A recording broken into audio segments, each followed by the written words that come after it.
Hey everybody, welcome to another episode of the Cynical Marketers. Thank you for joining us if you're here. This is episode 44. The year continues to march along. We don't have that many to go before the end of the year. It's More crazy. and then Yeah. 8 more, Mike, and then we're at the end of the year. I can't believe it. I know. We started this back January 1. We launched episode 1. Yep. And now here we are at episode 44. We continue to grind along, I you know. know. And It's I been know, fun. our last episode, by the way, everyone, is our best one so far. Not how many views are we at now? At 442. And our episode before that had 3. So this is a big deal, you guys. Yeah, I know some snob out there is going to be like, I can't believe you keep doing this stupid podcast for 400 views. You're like, yeah, okay, well, we've got 2 paying clients already. Yes. And a referral for a third from this, directly from the podcast, directly. And we haven't put any money behind it either. So no, we yes. don't promote it. Obviously, we don't put any money behind it if you watch us. Hey, high-end production here. No, I mean, Yeah, right. we got to start somewhere. Hey, Steve Bartlett, who runs the Diary of the CEO, posted yesterday about how he started in 2017 by going to the Apple store, buying a $100 mic, and just opening up his journal where he journaled about his everyday business things and just talking into the mic. And that's how he started the Diary of a CEO. And it's now the second ranking podcast, 8 years later after Joe Rogan. So you never know. I just saw Maybe yesterday, we'll too. we'll be big in 8 years. He's got a valuation of over $350 million now for his company. Yeah. I think that was the number. Yeah, it's wild. It was huge, whatever the number, Yeah. if it's not 350. It was huge. I want to say like it was 400 something, but yeah, like it. Because my thought definitely looking in at it triple too was like, digits, millions. you don't even produce anything really. There's no real tangible goods or product. How could you be worth so much money? You don't actually produce anything. That's crazy.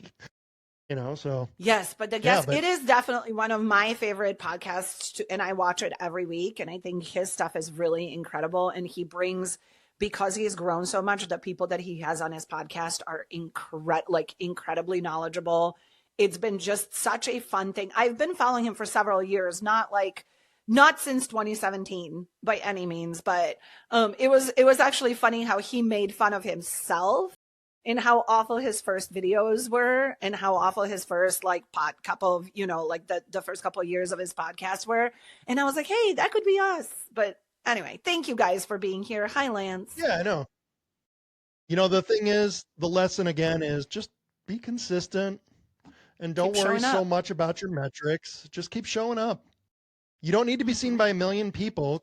You just need to be seen by the right people. So keep showing up. You'll get found. Talk about the things you like. Don't try to talk about the things that you think people want to hear, because that's not going to be authentic. And you try to trick engagement. And we are going to be fake, edgy and controversial. We want to talk controversial topics just to drive engagement. None of that's going to be real. People are seeing through that stuff. So even if you only get 3 views and you and I are 2 of the 3. It's us and Lance consistently every week. We appreciate you, Lance. So this week we're going to continue down the AI road because obviously it dominates everywhere and everything. But this is a trend that I'm noticing of trust. So that's what I wanted to call this. We talked about this, AI and the death of trust. And it's not like there was, a huge amount of trust about marketing and advertising before AI. People already didn't trust marketing and advertising. But I think now that, AI is just driving that final nail into the coffin of anything that there was trust, and marketers again are to blame because they jumped all over this, and it's marketers who drive all these things. Of course, if there's a negative in the world, it's probably marketing behind it, or somebody thought they could make money with it. Anyway. That's why there's so many AI gurus out there, right? Like the explosion of LinkedIn AI gurus. That was for me where I immediately became suspicious. I'm like, there's all these AI agencies popping up now. This is just a cash grab. I don't think this is real. But and we had several episodes on this too. Like we've talked about in several episodes the hype of AI. Mike, how you have said, like, this has to be like a undisclosed influencer campaign at the start of the year of how much AI was being hyped up on LinkedIn. All things AI. It was amazing. It was going to replace all of us for our jobs. Yet here we are. Yeah, So, Neil yeah, Patel, I think, put out a stat in the last week or so showing that 95% of companies who have gone hard in on AI have not generated any return on investment from it. I believe that. So 100% so believe then I that. see comments on that like, well, the 5% who have are the ones who figured it out and they're going to be leading the way. And you're like, nah, you don't even know how much. Like, I'm like, I don't think so. For most people, it's just not been a thing and it generates a lot of extra work. AI slop has been the term Yeah. coined for it, right? How much work? I had this discussion with somebody on Reddit today because there was a thread in a Reddit marketing sub this morning asking, how are you using AI in your marketing? So people were talking about this, and there was somebody who said they use it to generate infographics. And I was like, what? I'm like, How? what tool? I'm like, I've never Yeah. seen one that can. I'm like, it always Right. looks immediately like AI, and God help you if you ask it to do any text because it just generates that AI nonsense, non words. Yeah. And they're like, well, no, you can't have it do that. I may have it make the images and then I will download it and import it into Canva to do blah, blah, blah, blah, blah. I'm like, yeah, right. Oof. So essentially about the same amount of work as if you just did it yourself in the first place, you Right. know? And that's Yeah. what people are finding. If you want to use it, you just have to, you spend so much time correcting and fixing, or if you use it for copy or anything, you still have to rewrite it to humanize it or actually make your Right. brand voice because it doesn't get brand voice right ever, ever. Yeah. Ask it to be snarky or funny and it's just a friggin' a-hole. Then you're like, wow, you missed that. Like, I get it. You're not actually human, you know? It doesn't, no, it does definitely doesn't Again, I want to exist. preface it and So, say I'm not saying that there aren't uses for it and that it can't be a useful tool. But I've said this too, yeah. like Excel is a useful tool, and that there are some people out there who are absolutely brilliant with Excel. But your business Yeah. doesn't need that person. Your business will not sink or swim because you don't have an Excel guru working for you, right? Same thing with AI. Maybe there's going to be some companies who maybe can leverage it into something big. They will be the outliers on this. Most people won't, and it's a useful tool, I think. And I It think starts this is getting again the really trust thing. embarrassing. Consumers are out there, they don't like it, And Right. you said this morning when we were talking about this. Your son immediately Hmm. can spot AI. Yes. Immediately. He is 12 and a half, immediately can tell if something is AI, whether it be an image or a video. It takes me longer, which is a hard thing to say and admit to openly. It does take me longer for some things. But I also find it too, Mike, that it is so embarrassing when I see big brands or big, so I don't want to call them influencers, but big names in like thought leader community, like Tony Robbins is the first person that comes to mind.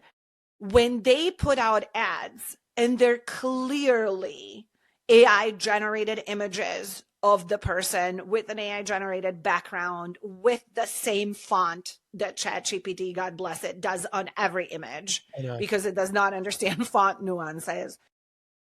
It is so embarrassing to see with some of these big names and big brands. He is the first one that comes to mind on LinkedIn, but when I scroll through LinkedIn, you can tell how many AI generated ads there are, right? And I'm just like, really? Like, you make all this money, you're one of the top people in your industry. You can't have a designer and a photographer and somebody to do a better job. It almost devalues immediately that particular brand for me. Like, it almost It tells does me, for I'm me. like, oh, so you cheaped out on this thing, but you're this big brand. Like, it gives this ick factor, right? And it's even worse, I think, among small businesses. And, and like you said, it's really just the I'm going to name one. I'm going to name death them of trust in general. True Classic, a clothing brand.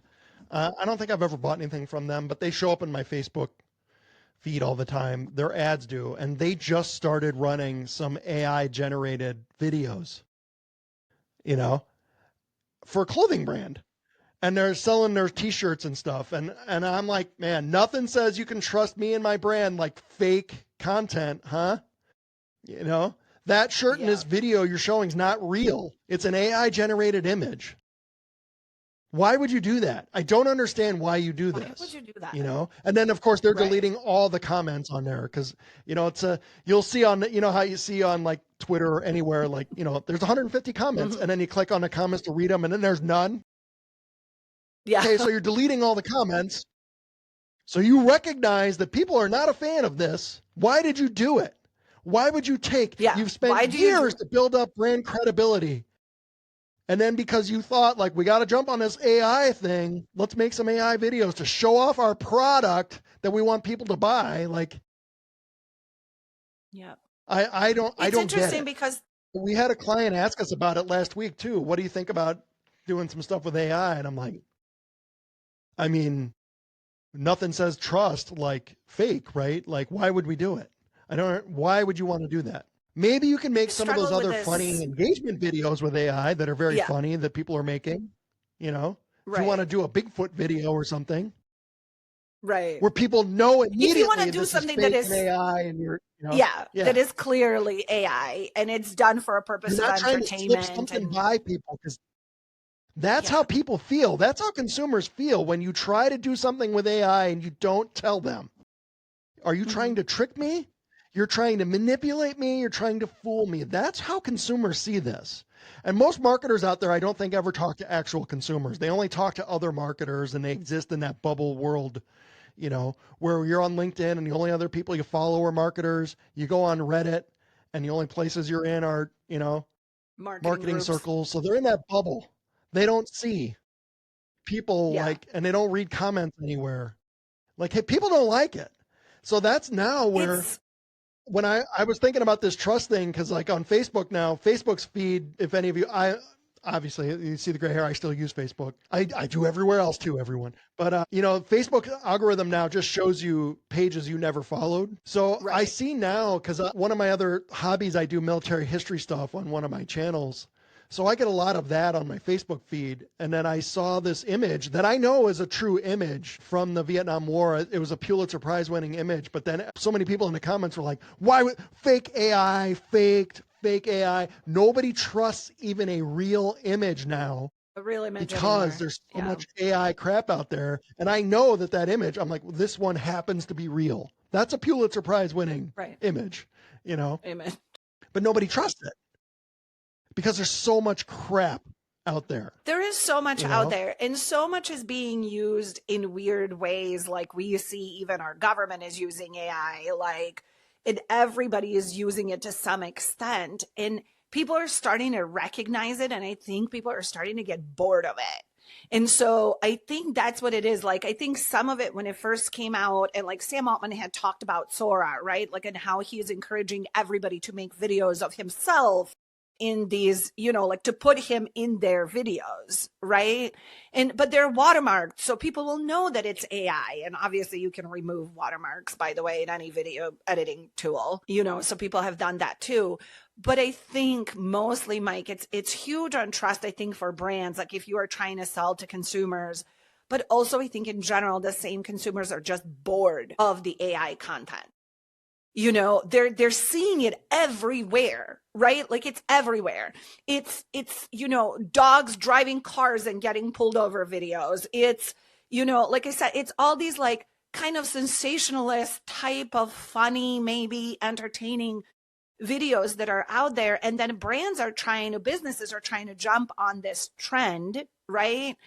But like you said, nothing says trust me and buy from me. Like you can't tell if this product is AI or if it's a real video of somebody using something. We talked about this in another podcast episode where we talked about skincare products and how there is a brand out there leveraging AI videos of quote unquote AI influencers, right? Promoting the skincare product. Nothing sell me stuff to put on my face, like knowingly watching an AI personality that is completely fake put stuff on their face. Right. Like, Look what it did to my I face. don't Like, want look to how it improved see, my skin. Like, you're that's like, you're not not real. real. It Yeah. doesn't matter what it does to your Yeah. face. It drives me nuts. This is the same conversation we had, Mike, when I worked at Noggin at several, last year, when Noggin was really big on doing AI lifestyle photography, which all, quite frankly, and still to this day, I see brands do this, all look like 1998 covers of Cosmo, where like women don't have elbows. Like that's how unauthentic it is, right? And back in the day, 25 years ago, 30 years ago, it used to be Photoshop, right? To the point of like weirdness. And now it's AI stuff. And you are like, no, this doesn't look, what are we doing here? What image are you trying to present as your brand? What value does this fake content bring to your brand? On the flip side, though, right, we have a client who has actual photo images, like from photo shoots, that he occasionally will put in a tool and generate videos of the people in the, of kind of like modeling clothes. But the images of women in the clothes are already real. Like these are real women wearing the clothes. It's just then using the tool to manipulate it so that they can, that it looks like a video or a GIF. Yeah. But that to me is still like, that's still okay. But using a completely fake, like, image, video to promote your product on a model that isn't even wearing your product. You just told it like, put this t-shirt on, a model. It just doesn't, I don't know. It just feels icky to me. It's like you were straight up lying to the consumer. Why would you do that? Like, what value does that bring to your brand? How consumers too want to start are asking then, like, so you're not going to pay for people to do these things anymore. You cheaped out with AI. Why are your prices still where they're at then? Right. So you're doing it to profit more off of me. I get it. Right. You're going to lay off consumers humans are not and go cheap on this, but you didn't cut your prices. Right. I think that's like Duolingo, that's going to be a thing. Right? Like Duolingo fired all of their freelance staff, all of their contracting staff that was doing their translations into a native language, and said they were going to rely on AI. And people lost their minds, right? Like because they knew, and people were canceling their Duolingo subscriptions and all this stuff.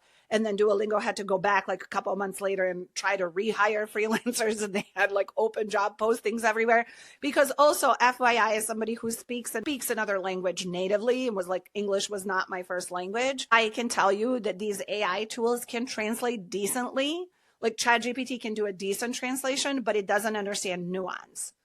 So like it won't translate, like it will not translate from one language. It will do a literal translation, which doesn't always match up, right? So a native speaker can guide you differently. And that's, so like not even Duolingo was able to pull off, AI.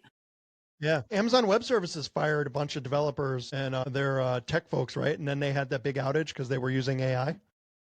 Mm-hmm. And there was a DNS error. And that was like a 13-hour outage, by the way. Yeah. Which was wild. Right. And they had laid off a bunch of humans too, and there's countless stories out there too of businesses like who laid off like customer service because they wanted to use AI chatbots, and then they had to go back. Agents, Well, gosh, the AI agents are so easy to trick though. Like that is actually, for a while on TikTok, all I was getting was people doing, using AI for job interviews. Remember that whole thing? I think we talked about it in another, in another podcast. Another use of AI that says like, oh, please trust me and come work for me. But here is this bot that's going to interview you, that's going to get stuck in a loop. We can't even be bothered. And isn't going to know how to answer questions. You're so unimportant to us. No one's going to interview you. I have a bot doing it. That's how little I think of you. That's how little we care who we hire. That's where we're at. That's really what it is. But come join our family. We're a big family here. Yeah, we're a big family. Oh, not the family line, Mike. That's one of those places that would say that to you. Yep. When businesses are like, we're like a family here. We work hard and we play hard. And we're looking for rock stars. You won't get a raise for 5 years, but there will be you won't get a raise for 5 years, but there will be a pizza party. Yeah, you get pizza. Yep. my gosh, I hate all And of this is the it. thing, and this is us being cynical, right? But that's who we are. And I think most people are turning this way, Indeed. Yeah. you I know, think that just what's in general, interesting the to way me consumer products have gone. What's Yeah. interesting to me is we run into clients all the time who are like, wait, can't you just use AI? Like, I don't like being on video. And we've talked about this. We've played around with tools where I've created videos of myself as an AI avatar, right? Where I give it a script and it like tries to mimic my likeness and it's close, but then it always does a weird accent to my voice and it does weird things. When we talk to people who are like, hey, I don't want to be on camera, that is weird for me, I don't want to do that, but you're out there every day meeting people, running your business.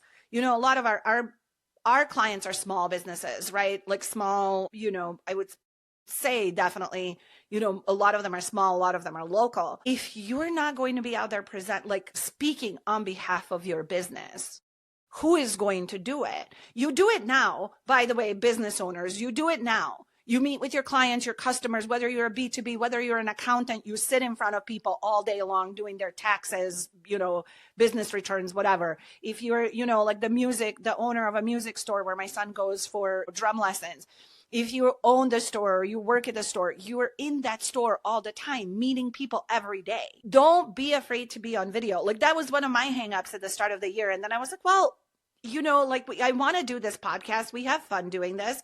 I'm on video. It would make no sense if Mike was here and there was an avatar of me talking back. People need to get over their hangups because I think number one, not that many people are going to see you if we're being quite honest. Like you're not trying to be an influencer or go viral. We've talked about this too. But when you show up to represent your business, it's such a huge differentiator, I think, especially in this day and age of all the AI garbage.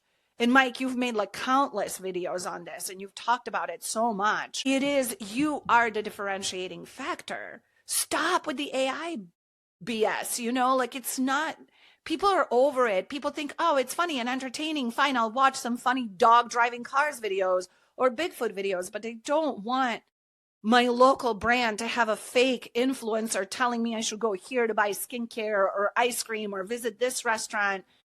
It just feels, it's unauthentic and it feels kind of gross, like for lack of a better word, I guess. At least to me. I don't know. Don't do it if you're a business. I think it does. I think that's where people are going. And I've talked about this. We did a video recently too, and the faceless content that businesses want to do, and they love this idea of AI because it's cheap, and then they don't have to put themselves out there. And I think there's two problems this causes for you as a small business. Number one, if it's easy to do, everyone can do it. So everyone will, and your faceless content looks no different than anyone else's. Yep. And then again, your business is so good. People should come work with you because you're the best at what you do or you're very good at what you do and you can help people, right? But you can't be bothered to get out there and talk about it. It's not that important to you to actually go speak about your business to people. Oh, no, I don't get out on social media, Like, oh, okay, fine. But like, word of mouth and referrals, that's going to be the only thing you can get. And there's nothing wrong with that. Like, you can have a good business, word of mouth and referrals. But don't then ask marketing people, how do I grow my business? Right. Yeah. You won't. You can't. You won't. You stay where you're at, stay in this lane because you don't want to change or do anything different and you want to use easy tools that are easy and cheap. You're not going to grow cheaply. Yeah. But that's what small business owners want, man. If it's $0, they're on top of it. They're all over it. Ooh, money? I don't want to spend money on things that could help my business. Buy a new computer? Yes. Pay for a fancy office? Yes. Sure. $10,000 on a website? 100%. Definitely. Yeah. I can't spend enough on a new website. Market my business? No. No, silly. Marketing doesn't work for us. We tried it once for 3 minutes. Ugh. Yeah. We tried it one time with my nephew for 7 minutes 8 years ago. And we didn't get immediate results. So marketing doesn't work for us. Yeah. It's interesting too, like, Mike, I think the death of trust in general is a big thing. I think people are skeptical about everything that they see. And I think it's something that business owners really need to take under consideration, because AI, we say this a lot, like it is a tool. It can be a helpful tool. Like Mike, you said at the top of the podcast, like Excel, right?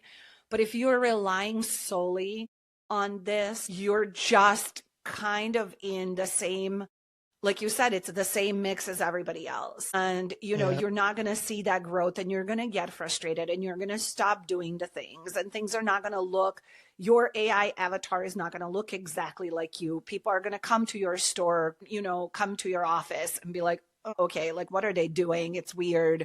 I think it's stuff that like, the tried and true, like marketing things, again, like that, marketing 101, that stuff will never go away. You lead with strategy first. You show up authentically for your business, be out there, meet, like be who you are in your office, in your place of business, anytime. Be that same person on Instagram, on TikTok, on Facebook, and the same people. You're just expanding the tribe of people who are already your customers, right? Or clients. But you have to do it. There is just no, you can use AI to help you with ideas for what videos you should, make, or ask it frequently asked questions for my industry. Instead of you having to do hours and hours and hours on research, maybe get some few quick helpful hints with AI, but you still got to show up. And I think we're going to die on this hill alone, Mike, because I think people are just not getting it. Like you said, they want cheap, fast, and easy, fast and easy, that doesn't really move the needle. I don't know. Yep. It's just, all right, everybody. AI's, there we go. Yeah. A scourge, honestly. Yeah. It's one of my predictions. I was going to say, we're like way cynical in this episode. I don't know. But you guys, seriously, just go out there and do your content. That's it. Just do the things that you need to do. Get yourself out there. Be yourself. I think now, remember back years ago, like people used to make stuff and then it looked amateurish, and then they started actually hiring graphic designers, and it increased the quality of output for work. And people are like, that is a legit business. You look serious, And then everyone started to go that way and use professional designers to do things. And now, it's AI to that level. And now people don't trust it. I think it's going to go back to the other way of amateurish and things that are not quite, where people are like, that was clearly made by a human, right? I think that's going to be the authentic thing here that's coming in the future. It's going to go back the other way, where you're going to be okay to make some things in Canva, and it's not perfect. I want to have enough faith in humanity to believe that this is where we're going, but we'll see. Or we'll just be like buried in AI crap. I don't know. Like we already are, but worse. I hope not. All right, everybody. Thank you. What do you guys think? That's our episode on AI. Let us know what you thought if you're still here. We appreciate it if you listened to this whole thing. Thank you so much. New subscribers joining us from our episode last week. Thank you if you checked this one out too. We're thrilled thank you. to have some new folks around. So we do appreciate it, everybody. And we enjoy hearing ourselves talk as well. So be sure to tune in next week. See y'all.